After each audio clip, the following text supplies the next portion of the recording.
Welcome to Knicks Home Court with your host. My name is Greg Armstrong. This is episode number 27. This will be quick. No music. This is just to talk about what happened yesterday against the Cleveland Cavaliers and the overreaction of mostly everybody. Okay? I'm not doing this podcast as an excuse. I wish I'm on the road right now, and I just wanted to get this in. I just wanted to the people who follow me, the people who listen to me, I just wanted to get this into y'all because I like to keep some perspective. And I feel like, in Knick land, there's this lack of perspective. There's no perspective when it comes to the Knicks. There's always, we're 12-10.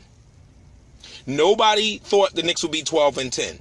They thought the Knicks would be, like the Nets almost, or a little better, so I don't get caught up. It's one loss, folks.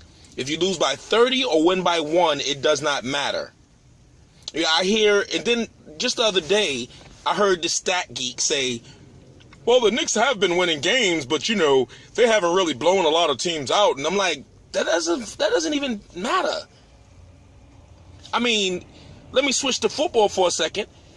The Patriots, most of their victories, especially in the Super Bowl, have all been close games. It doesn't matter. Just win, baby. It doesn't matter. So don't let the pundits and the media get you all riled up. I'm going to tell you, this is my advice. This is what I do. When I'm watching a Knicks game and they losing by 30,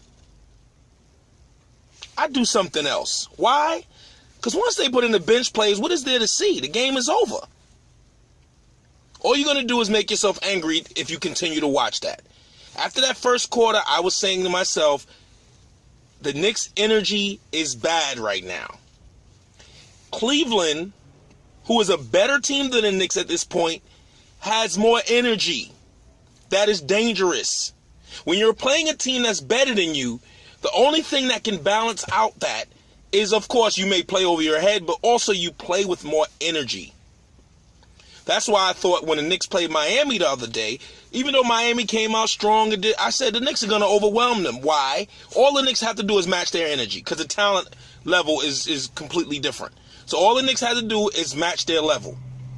But when you're playing teams who are better than you and who have been together, you have to have more energy than them. You have to try harder than them. You have to overcome their talent base with your energy and effort.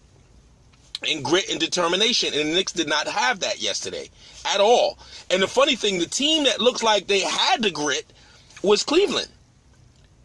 But that's what champions do. As I said, Cleveland is a better team than the Knicks right now, and they know it. They didn't come in here bullshitting. See, listen to the Knicks and even Knicks fans. They didn't come in here playing with the Knicks. They said, no, they on a back-to-back. We're going to jump on their ass early. And we're going to crush them. And we're going to relax. That's what really good teams do. Great teams do. And another thing, too, that people don't realize, the same reason why the Knicks got blown out by Houston, we might get blown out by Houston again. Cleveland is a bad matchup. Knicks do not do well against three-point shooting teams. At all. Teams that base their whole game on three-point shooting, Knicks don't do well. What the Knicks are going to have to do against these teams is they're going to have to go small. Because Noah, as much as I like Noah, and people complaining about Noah, I don't pay that any mind.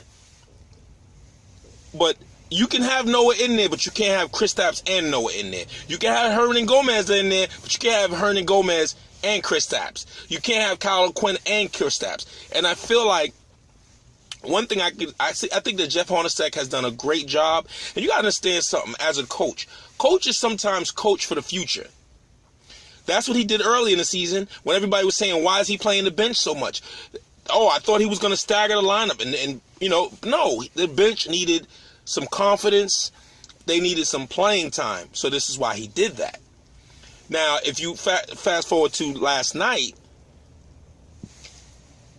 you try to win with your best. See, the problem with the Knicks, right? When you have Noah in there, it's a detriment as far as teams like Cleveland, Golden State, Houston, three-point shooting teams. Why is it a detriment? because Noah doesn't punish them back on the offensive end. And I know he's not an offensive player. It doesn't really matter. And teams like Oklahoma City, even though I don't think they're going to go that far, they might get to the second round, but they pose, if they get another star, they pose a serious threat for these three-point shooting teams. That's why Oklahoma City almost beat Golden State, because they don't just have bigs inside, they have bigs that score inside.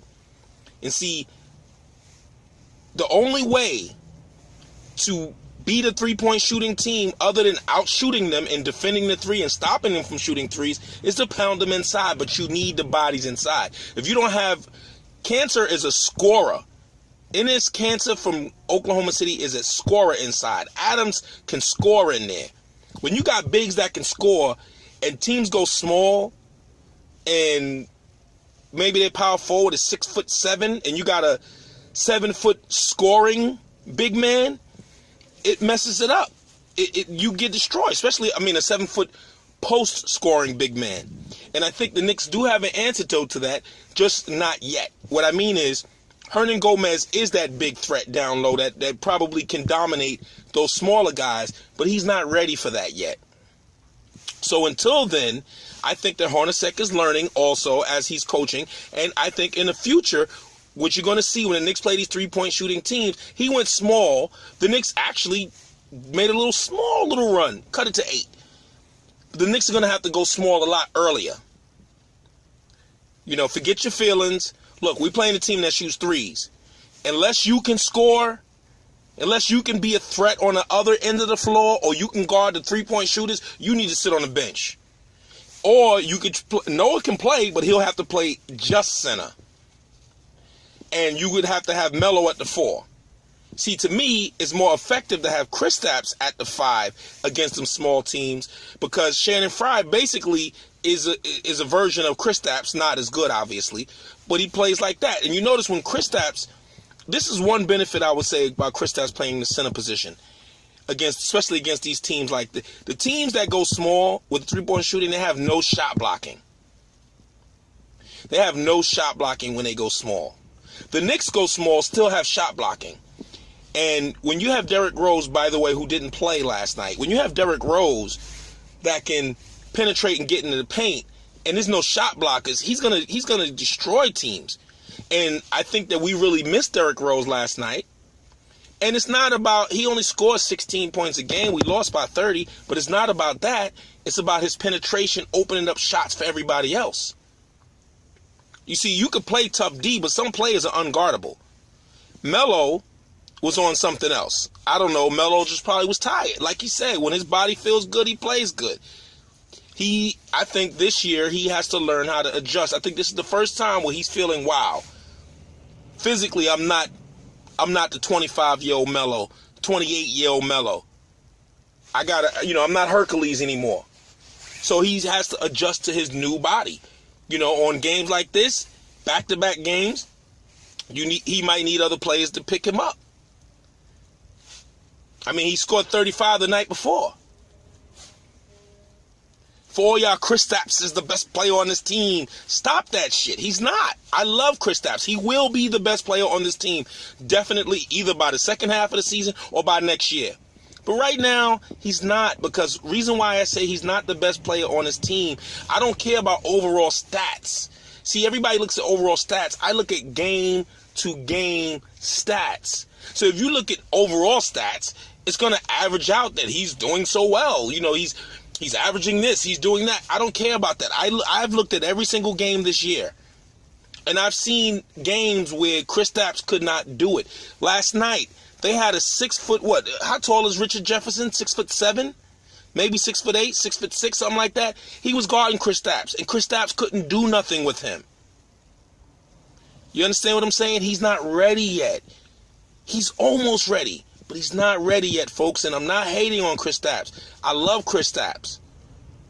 But I understand that when teams game plan, that's why they put a smaller guy on you. And that's on him. That's why the same problem I have with Kevin Durant, I hope I don't have that same problem with Kristaps. As great as Kevin Durant is, when you get into the playoffs and you face really good teams where you can't just dominate, you got to have, when you 6'11", as Kevin Durant is, 6'10", 6'11", you got to have a post-up game. You got to be able to put, I remember they put small guys on Kevin Durant, and Kevin Durant's trying to run by a small guy when he should just pull up. Now, I'll tell you this. I think that Kristaps really needs to watch Dirk. Really needs to copy Dirk.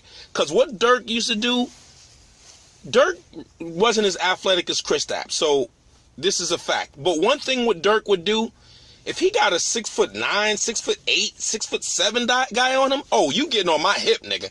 You on my hip, motherfucker. I'm throwing you on my hip. Now, he had to develop that. He had to develop that situation. You know, he didn't start out that way. So, he developed it. And I think Kristaps needs to develop that as well. You know, Kristaps needs to develop that kind of post game. He doesn't have it yet. He doesn't have the weight. He doesn't have the strength. But eventually, and another thing I saw Kristaps do is there was a possession where he had the ball, and Kristaps has a habit of making himself short. He's 7'3". He has to learn that he's 7'3". When you have a 6'7" guy on you, you don't have to shake him. You don't have to bake him. You need to keep your arms and your elbows shoulder length, keep it up high, and just shoot over him, literally.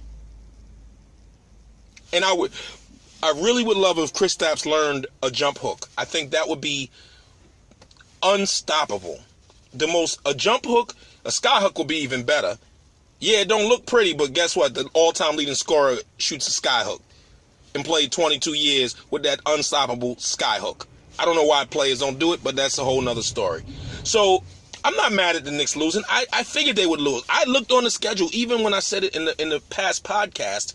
I said, leading up to Cleveland, we can win some games after Cleveland and leading up to Cleveland. I knew this was going to be an L, no matter how you looked at it. It was going to be an L. I was hoping for them to make it a close game, but I knew it was going to be an L.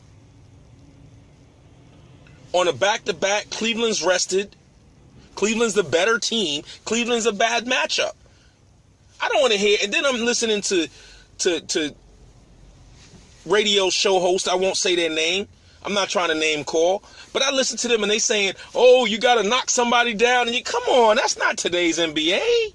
You can't even look at anybody without you can't dunk on somebody and look at them hardly.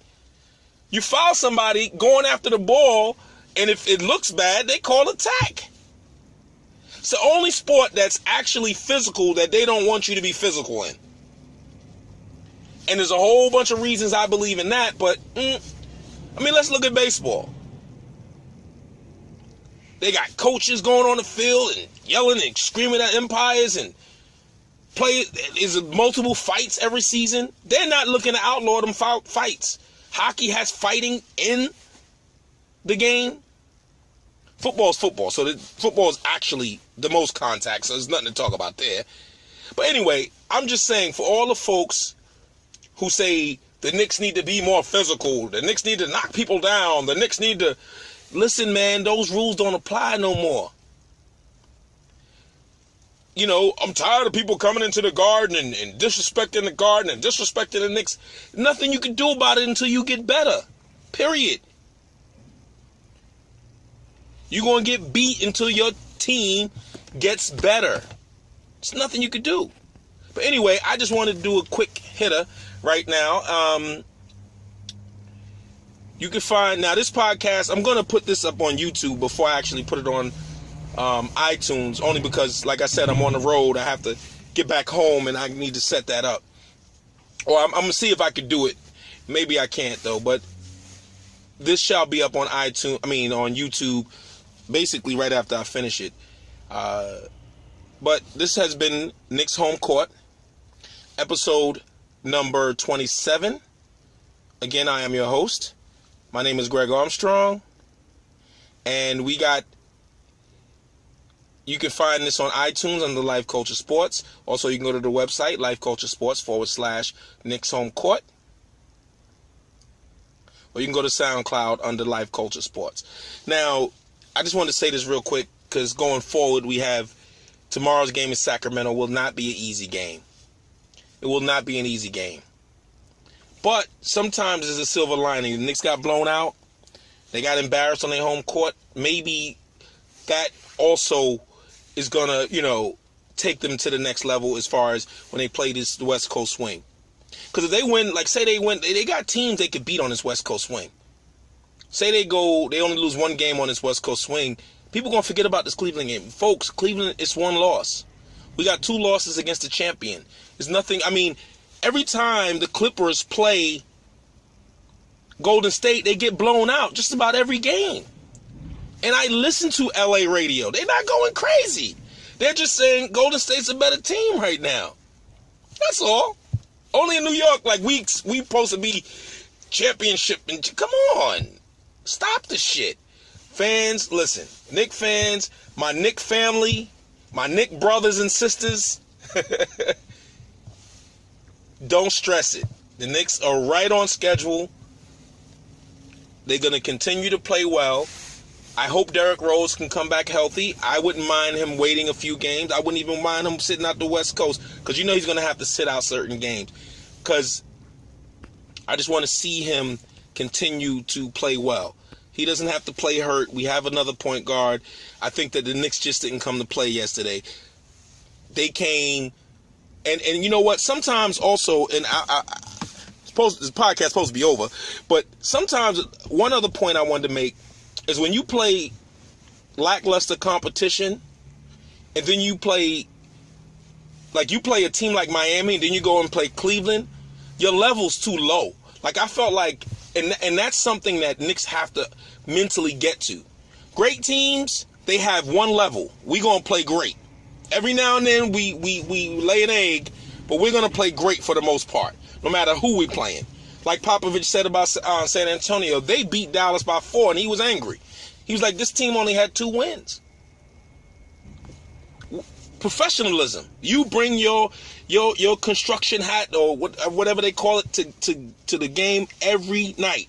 Every single night. You have a certain level. When teams play you, they know that they better be at their best or they're going to get crushed. And the Knicks need to get to that level. Then they can go from being a decent team to a good team to possibly a great team. But anyway, it's the end of this podcast. I went longer than I thought I would. I'll speak to y'all later. Peace.